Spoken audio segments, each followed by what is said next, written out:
Mesdames et messieurs, bonsoir. Merci d'avoir choisi RTI1 à la une de ce 20h. La cérémonie d'ouverture du groupe consultatif a eu lieu ce matin à Abidjan en présence du vice-président Tiemoko Melie Kone. Le pays veut mobiliser des ressources pour le financement du PND 2021-2025. Accès sur la transformation économique et sociale. Plus de 15 700 milliards de francs CFA ont été mobilisés aujourd'hui.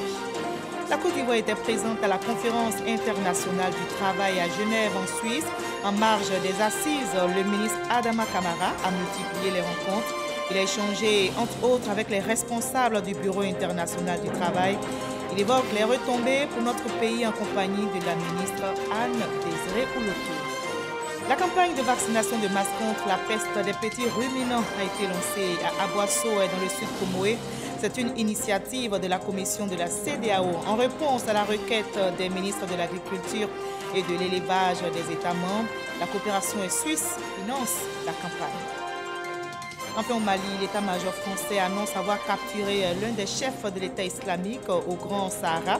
Il a été fait prisonnier à la frontière entre le Mali et le Niger cette semaine. Le chef terroriste a été remis aux autorités maliennes. Soyez les bienvenus sur RTI1. Le troisième groupe consultatif s'est ouvert ce matin à Abidjan. Le vice-président Tiemoko Melie Kone y était. Le pays veut mobiliser des ressources pour le financement du PND 2021-2025 estimé à 59 000 milliards de francs CFA. Ce plan national de développement axé sur la transformation économique et sociale est soutenu par les partenaires de la Côte d'Ivoire et il s'engage à l'accompagner dans sa stratégie de développement. Awatouri. Pour une transformation économique et sociale, la Côte d'Ivoire mobilise ses partenaires autour du Plan national de développement, le PND 2021-2025. Un groupe consultatif s'est tenu à cet effet à Abidjan afin de réunir les financements nécessaires à la mise en œuvre de ce plan quinquennal estimé à 59 000 milliards de francs CFA. Avec un financement du secteur privé à près de 75%, ce groupe consultatif est un appel à l'action.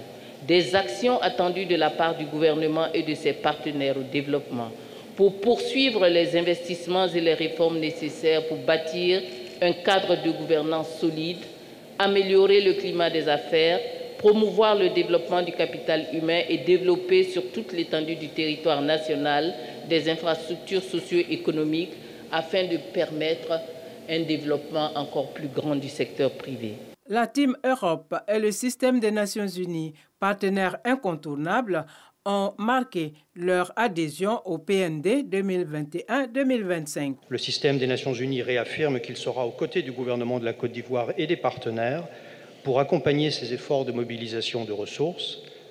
Le système des Nations Unies reste également déterminé à renforcer la coordination et la disponibilité de données actualisées pour soutenir les stratégies nationales cohérentes pour l'atteinte des objectifs de développement durable. Vous pouvez compter sur nous, financièrement, mais aussi sur un savoir-faire reconnu dans de nombreux domaines, et c'est là depuis bien plus que 60 ans.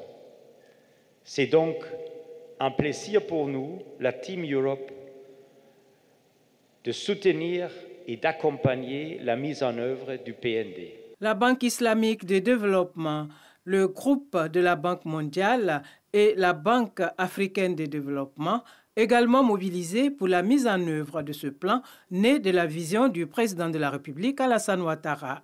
Je voudrais vous assurer que le groupe de la Banque africaine de développement appuie fermement vos ambitions et les plans d'action prioritaires que vous avez identifiés dans le cadre de ce plan national de développement 2021-2025 qui sont en parfaite cohérence avec les 5 autres priorités du groupe de la Banque africaine de développement. La Côte d'Ivoire aspire à être prospère et solidaire et aujourd'hui, je tiens à réitérer l'engagement du groupe de la Banque mondiale à soutenir cette vision qui est aussi la nôtre. Nous serons à vos côtés pour soutenir les politiques publiques et les investissements publics pour accompagner le secteur privé avec du conseil, du financement et nos garanties.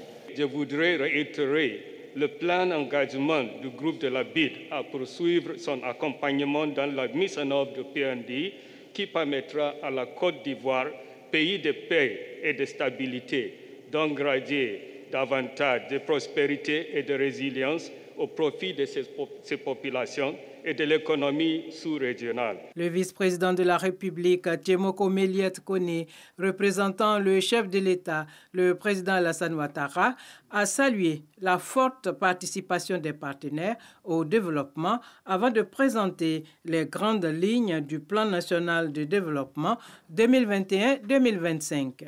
La mise en œuvre du PND 2021-2025 prévoit des investissements socio-économiques d'un coût global de 59 000 milliards de francs CFA, environ 100 milliards de dollars US, dont 74% devront être portés sur le secteur privé.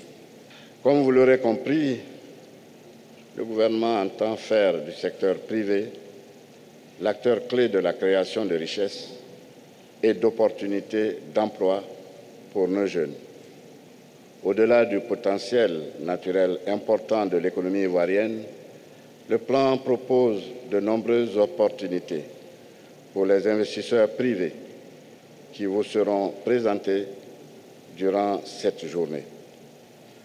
Conformément à la tradition, le temps d'accueil et d'ouverture sur l'extérieur, en particulier sur les pays voisins, investir en Côte d'Ivoire, c'est investir pour la sous-région et donc contribuer à réduire la pauvreté au-delà de nos frontières. Ainsi, investir en Côte d'Ivoire, c'est avoir accès à un vaste marché puisque notre pays est membre de la Communauté économique de l'Afrique de l'Ouest, CEDEAO, comprenant 15 pays avec une population de plus de 300 millions d'habitants. Le PND 2021-2025, c'est la réalisation de grands projets structurants, notamment dans les domaines des infrastructures, la santé, la sécurité, le transport, l'agriculture. Résultat attendu, la création d'emplois décents et stables pour les jeunes en particulier et une croissance forte, équitable et inclusive. Et pour ce groupe consultatif, l'objectif était de mobiliser plus de 9 000 milliards de francs CFA et la moisson a été très bonne. Au décompte final, plus de 15 700 milliards de francs CFA ont été récoltés. Comme on le voit, la table ronde érigée pour mobiliser les ressources du PND 2021-2025 aura été tout simplement un succès, nous rapporte l'ancien Bakayoko. Autour de la table ronde, pas moins de 20 bailleurs de fonds prêts à accompagner le financement du PND 2021-2025. Des multilatéraux, mais aussi des bilatéraux. À l'heure des décomptes, 15 706 milliards de francs CFA ont été annoncés. Des intentions certes, mais qui dénotent de la confiance que les partenaires placent dans la gouvernance de la Côte d'Ivoire. En premier, la Banque mondiale.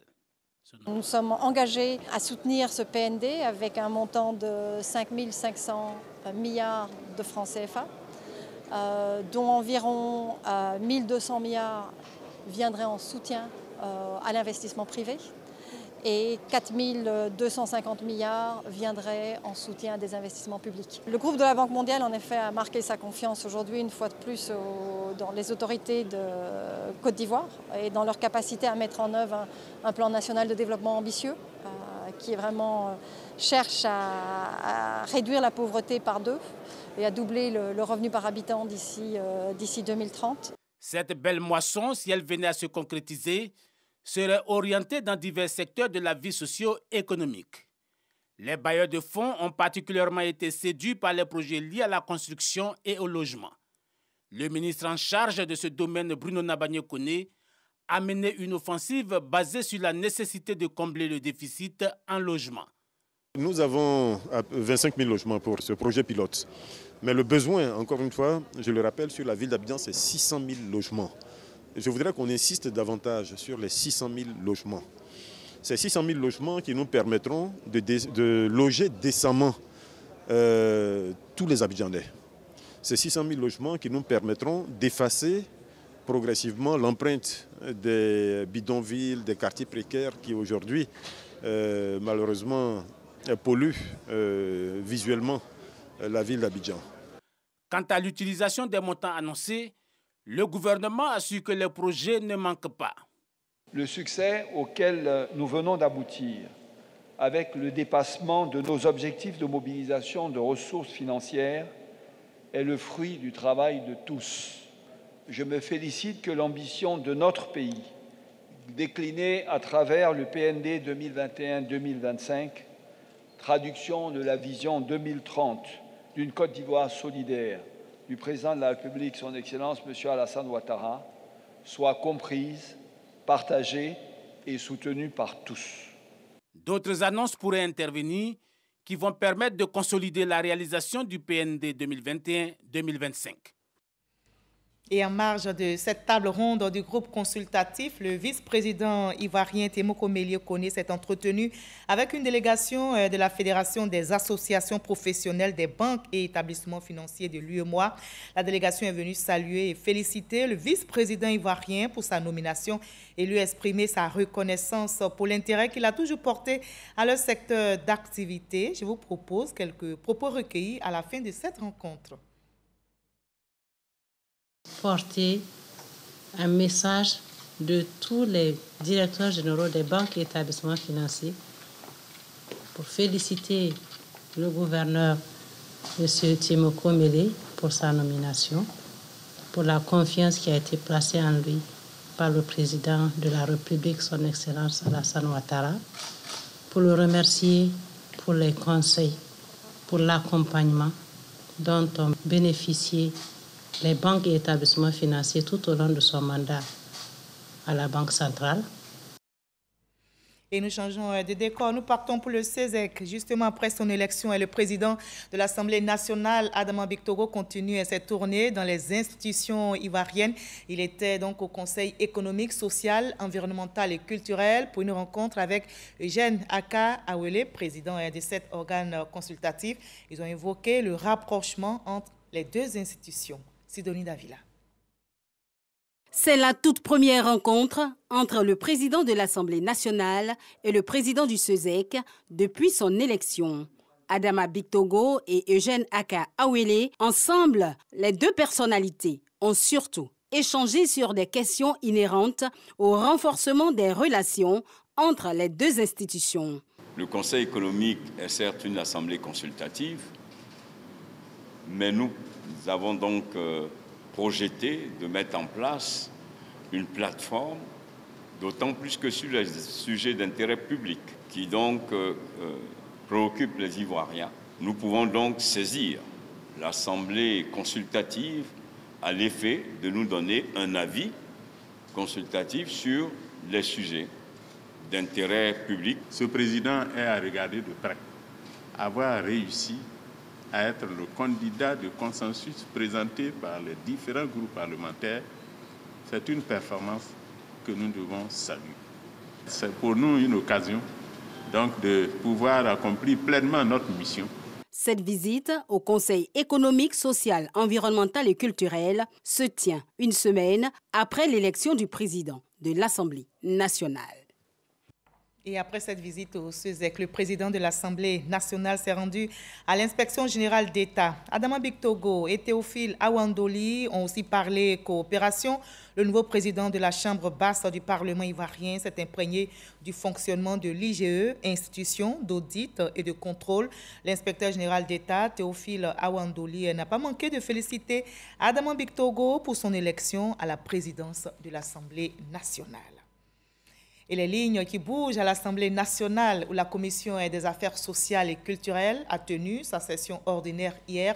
À l'ordre du jour, le projet de création de l'Ordre national des infirmières et infirmières de Côte d'Ivoire, présenté par le ministre de la Santé, Pierre Demba. Ce projet de loi a été adopté à l'unanimité des membres et il vise à organiser la profession infirmière et à veiller au respect des règles et du code de déontologie. Jamagagi. Le projet de loi portant création de l'Ordre national des infirmiers et infirmières de Côte d'Ivoire, adopté à l'unanimité.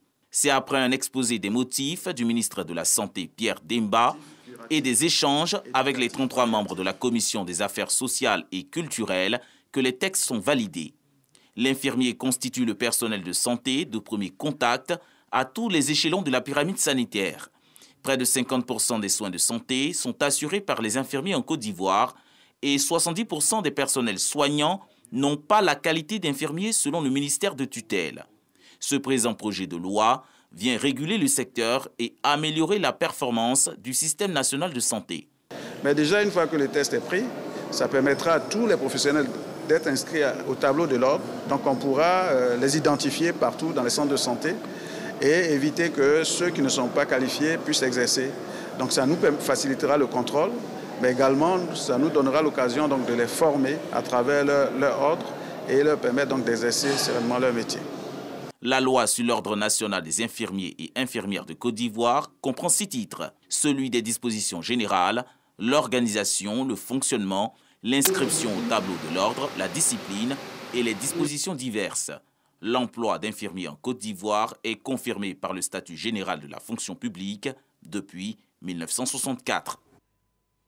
Plus loin, à Genève, en Suisse, la Côte d'Ivoire a pris part à la conférence internationale du travail. En marge des assises, le ministre de l'Emploi et de la Protection sociale, Adama Camara, a multiplié les rencontres. Il a échangé, entre autres, avec les responsables du Bureau international du travail. Il évoque à présent les retombées en compagnie de la ministre Anne-Désirée Oloto, retombées pour notre pays. Serge Coléa était en Suisse pour RTI. Bilan positif pour le ministre de l'Emploi et de la Protection sociale. La 110e session de la Conférence internationale du travail de Genève a permis de renforcer la coopération entre la Côte d'Ivoire et le BIT, le Bureau international du travail. Monsieur le ministre a eu l'amabilité de partager avec nous la vision pour le pays d'une Côte d'Ivoire solidaire qui effectivement met en évidence et en avance les axes prioritaires d'intervention, y compris en matière d'extension de la protection sociale. Adama Camara a rencontré plusieurs responsables de cette institution. Je me réjouis de voir qu'en matière de protection sociale, en matière de protection des travailleurs, en matière de travail des enfants, la Côte d'Ivoire est en train d'enregistrer des résultats notables. La série des audiences au BIT s'est achevée par la rencontre avec le directeur général sortant, Guy Ryder. Le ministre Adama Camara est venu le féliciter pour son action et le remercier pour la parfaite collaboration avec la Côte d'Ivoire durant ses 10 ans de mandat. Dans les locaux de la mission diplomatique ivoirienne à Genève, une audience était prévue avec le ministre de la fonction publique, du travail et de la protection sociale du Burkina Faso. Je me réjouis beaucoup de la conclusion qu'il vient de faire, qui est que d'inscrire la question de la protection sociale dans l'ordre du jour des différents actes qui pourront se tenir dans les périodes à venir. La trêve sociale en Côte d'Ivoire a été également au menu de cette mission. Les centrales syndicales se sont régulièrement entretenues avec les ministres Anne-Désirée Oloto et Adama Camara dans un esprit de convivialité. Bientôt, la Côte d'Ivoire va faire le bilan de cette trêve sociale de 2017 à 2019 et jeter les bases d'une autre trêve sociale dans l'intérêt de la paix sociale, dans l'intérêt de notre pays, la Côte d'Ivoire. Se trouver dans une telle tribune et être cité en exemple ne peut que nous réjouir. Cette 110e session du BIT a mis en exergue l'importance du dialogue social. Ici à Genève, on a tous eu une idée profonde sur l'impérieuse nécessité de faire en sorte que la Côte d'Ivoire solidaire prônée par le président de la République ne peut se faire que dans un climat apaisé. Au total, une conférence internationale du travail à laquelle la Côte d'Ivoire a pris part de façon active. Et ici, à Abidjan, le Centre d'études Perspectives vient d'organiser une table ronde de haut niveau. Des propositions ont été faites. Elles visent à favoriser l'implication du secteur privé dans le développement et la mise en œuvre des politiques agricoles et alimentaires en Afrique. Espérance Diakale Chekone. Trouver des stratégies et développer des actions concrètes pour permettre aux entreprises privées de Côte d'Ivoire de mieux se développer, c'est l'objectif visé par cette table ronde, initiée par le Centre d'études prospectives CEP, Cette table ronde concerne l'implication du secteur privé dans le développement des politiques agricoles et alimentaires en Afrique. L'intérêt déjà de cette table ronde, c'est de pouvoir confronter les points de vue, de mettre autour de la table des tas d'avis différents, chacun avec son expérience, et y compris le secteur privé qui a été très présent, qui a fait un certain nombre de propositions, mais aussi, on va dire, la puissance publique qui a été à l'écoute avec un certain nombre de représentants. Au cours de ces échanges, il s'agissait d'identifier les limites des politiques actuelles en matière d'implication du secteur privé dans le processus de modernisation et de durabilité agricole en Afrique. Les experts nous ont produit des réflexions qui ont été consignées dans un document et qui pourraient servir d'orientation en matière de politique publique. Nous avons bénéficié de la présence et des contributions essentielles de la FAO, des agences en charge de l'environnement au niveau du système des Nations Unies, mais également des pays partenaires de la Côte d'Ivoire. Le Centre d'études prospectives CEP est un groupe de réflexion dédié à la promotion des politiques de développement. Il intervient dans divers domaines d'activité, notamment la transformation structurelle et l'industrialisation des entreprises. La quinzaine nationale de l'environnement démarrée le 3 juin dernier s'achève après-demain. Le centre anti-pollution est en campagne de sensibilisation dans la localité de Grand Laou. Vous allez le voir, le centre a organisé un exercice de simulation du plan Poluma. Ce plan consiste à lutter contre les pollutions accidentelles en mer, lagunes et dans les zones côtières. Grâce Kando. Le jeudi 9 juin 2022 à 4h32, le ministère de l'Environnement et du Développement durable est informé qu'une collision est survenue entre deux navires. L'incident s'est produit à 18 km environ des côtes de Grand Laou. Au regard de l'urgence, le plan Poluma est déclenché par le ministre Jean-Luc Assis. La première évaluation indique un déversement en mer, carburant ainsi déversé équivaut au niveau 2 qui est compris entre 10 et 100 tonnes. Niveau requis pour déclencher le plan national d'urgence conformément aux dispositions du décret de 98 42 du 28 janvier 1998. Ceci est un exercice de simulation qui consiste à tester le dispositif mis en place par le Centre ivoirien anti-pollution pour lutter contre les pollutions accidentelles en mer.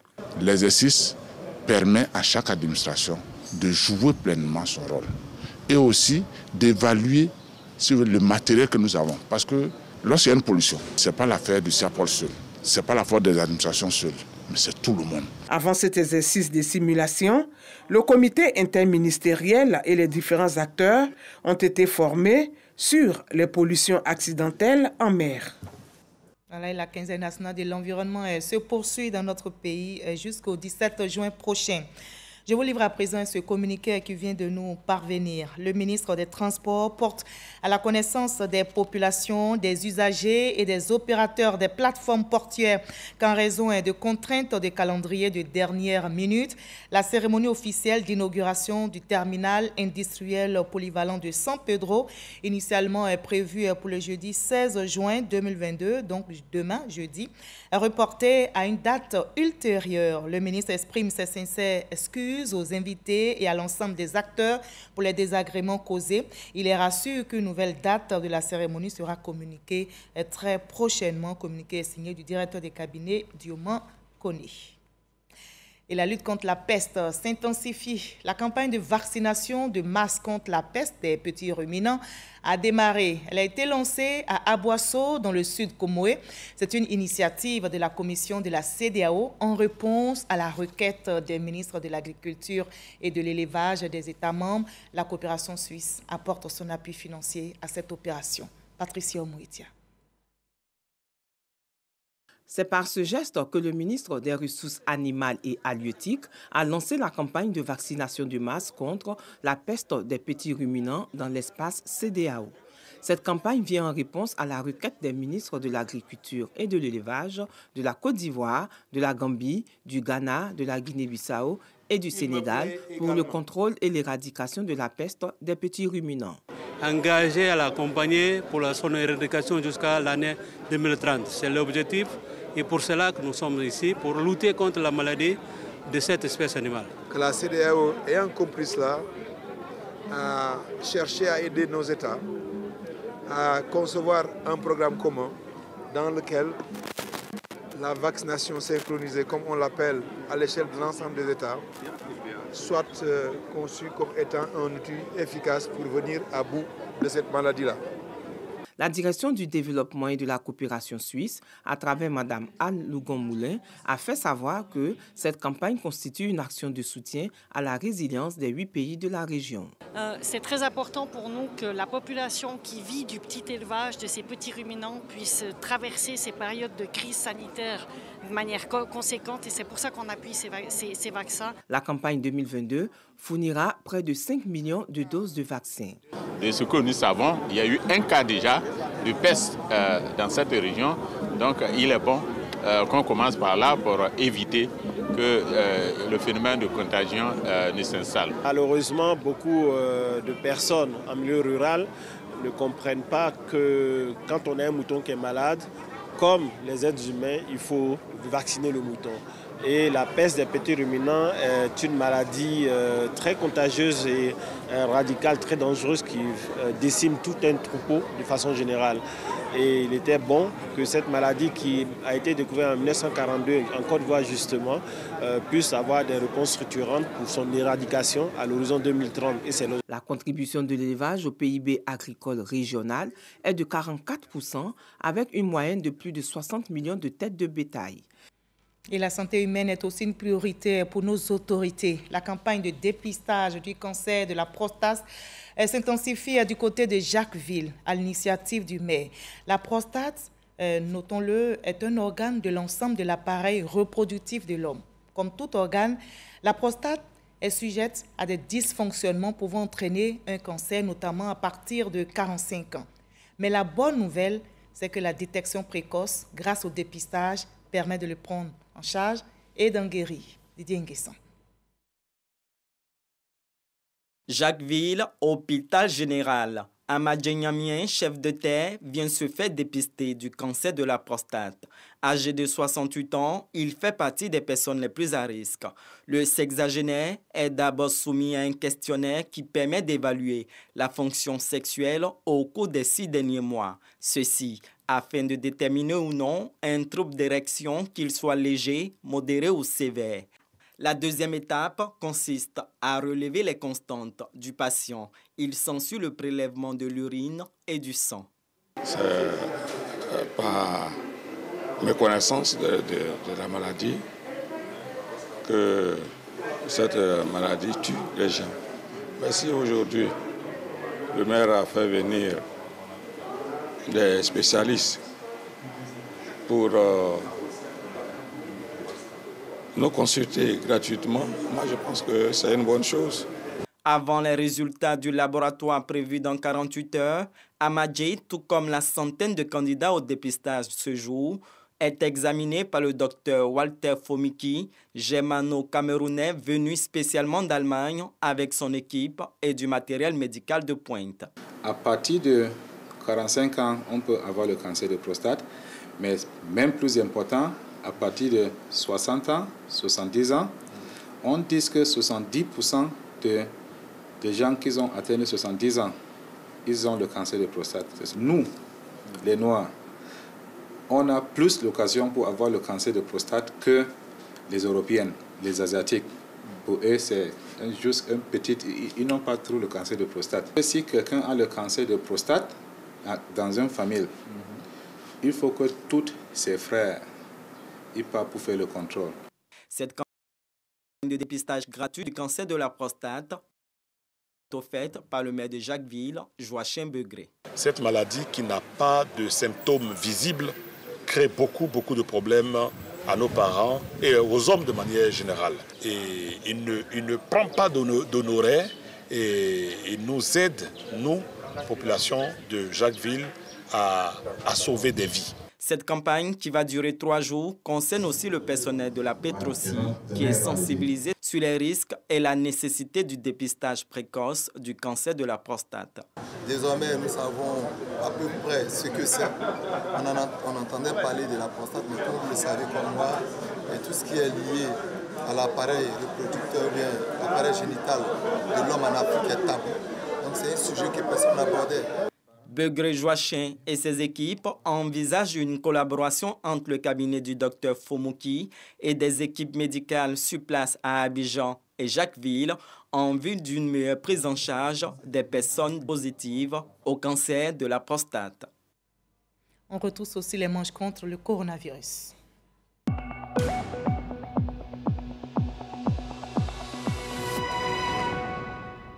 Voilà, restons vigilants. Le coronavirus continue de circuler. Ce mercredi 15 juin 2022, on dénombre en Côte d'Ivoire 38 nouveaux cas de COVID-19 sur 871 échantillons prélevés, soit 4,4% de cas positifs, 34 nouvelles guérisons et un décès enregistré malheureusement ce jour. À la date du 15 juin 2022, la Côte d'Ivoire compte donc 82 580 cas confirmés, dont 81 657 personnes guéries, 800 décès au total et 123 cas actifs. Faisons-nous tous vacciner contre le coronavirus. La 26e journée nationale de la paix sera célébrée à Diokoué le 15 novembre prochain. En prélude à l'événement, le ministre de la Réconciliation et de la Cohésion nationale, Kouadio Konan-Bertin, est en tournée dans le Guémon au programme rencontres et échanges avec la population pour évoquer la paix et la cohésion. F. Bouy. Salle de mariage de la mairie de Diokoué, le ministre de la Réconciliation et de la Cohésion nationale, Kouadio Konan-Bertin, échange avec les populations. Les différents groupes constitués, entre autres, par le corps préfectoral, les cadres et élus, les fonctionnaires, les chefs coutumiers, les guides religieux, les différentes communautés vivant à Diokoué, les jeunes, les femmes, les journalistes, les organisations de la société civile, les victimes, se sont exprimés sur leur vécu et leur ressenti des différentes crises que Diokoué a connues. Une démarche appréciée. Le fait qu'il soit venu ici pour écouter chaque groupe communautaire est une très bonne chose, parce que là, la vérité va ressortir. Et lui-même, il va se faire une opinion réelle de ce qui se passe au niveau de Diokoué. Il est vraiment important qu'une telle personnalité dotée de cette mission de réconciliation vienne nous trouver pour qu'ensemble, nous puissions lui dire nos pas de vérité. Ces séances d'écoute s'inscrivent dans le cadre des préparatifs de la 26e journée nationale de la paix qui sera célébrée le 15 novembre prochain à Diokoué. Pourquoi la ville de Diokoué? Toute la Côte d'Ivoire sait, Diokoué, ville martyre. Nul besoin de rappeler l'histoire récente de notre pays. Diokoué a souffert. Mais il y a un temps, comme dit la Bible, pour se battre. Il y a un temps pour faire la paix. Nous ferons quoi ce 15 novembre prochain à Diokoué? Nous ferons quoi concrètement pour apaiser les cœurs des Ivoiriens dans cette localité? La question reste posée. Mais il n'y a que eux-mêmes qui peuvent nous dire ce que nous devrons faire ce jour-là, le 15 novembre, pour que nous puissions panser les plaies, apaiser les cœurs et effacer ce passé douloureux de nos mémoires. Après les séances d'écoute, une réunion de synthèse est prévue avec toutes les populations sur la place publique de Diokoué. Et la paix est une quête permanente. Le ministre de l'Intérieur et de la Sécurité a reçu aujourd'hui des membres du PPACI, Parti des peuples de Côte d'Ivoire. La délégation était conduite par Georges Armand Ouénien. Au menu, divers points, notamment le dialogue politique qui s'est tenu il y a 3 mois. Konaté Moussa pour le reportage. Des cadres du Parti des peuples africains de Côte d'Ivoire reçus par le ministre de l'Intérieur et de la Sécurité. Les échanges ont porté sur certaines recommandations issues de la 5e phase du dialogue politique. La délégation conduite par Georges Amawouine est venue exprimer ses attentes au ministre Vagondo Diomandi. S'il est vrai que certaines résolutions, telles que la délivrance du passeport de Charles Blé Godé a été effective, et que de plus en plus est évoquée la rencontre des 3 grands, notamment le président en exercice, le président Ouattara et ses prédécesseurs, les présidents Bédié et Laurent Gbagbo, pour se reconnaître que certains éléments n'ont pas encore été actés, notamment la mise en place du comité de suivi des recommandations de ce dialogue et surtout la réforme de la CEI avec en point de mire l'entrée de nouvelles forces politiques telles que le PPACI au sein de la commission centrale. Nous avons échangé avec M. le ministre et je dois vous dire que les échanges étaient très cordiaux et le ministre nous a rassurés. Il nous a rassurés sur que tout évolue très bien. La 5e phase du dialogue politique qui a réuni partis au pouvoir et de l'opposition à l'initiative du gouvernement s'est tenue de décembre 2021 à mars 2022. Voilà, c'était la rencontre entre le ministre Vagando Diomandé et des membres du PPACI, Parti des peuples africains, section Côte d'Ivoire. On va terminer par le Mali où l'état-major français annonce avoir capturé l'un des chefs de l'État islamique au Grand Sahara. Il a été fait prisonnier à la frontière entre le Mali et le Niger. Il a été remis aux autorités maliennes. Ce chef terroriste très actif a organisé plusieurs attaques contre différentes emprises militaires au Mali, dont celle de Gao. Voilà, fin de ce 20h supervisé par le rédacteur en chef Adama Kone. Ce 20h a été réalisé par Awa Savadogo et avec toute son équipe. Merci à la régie là-haut, surtout à vous de nous avoir suivis. Je vous retrouve avec le même bonheur demain 20h. Prenez soin de vous.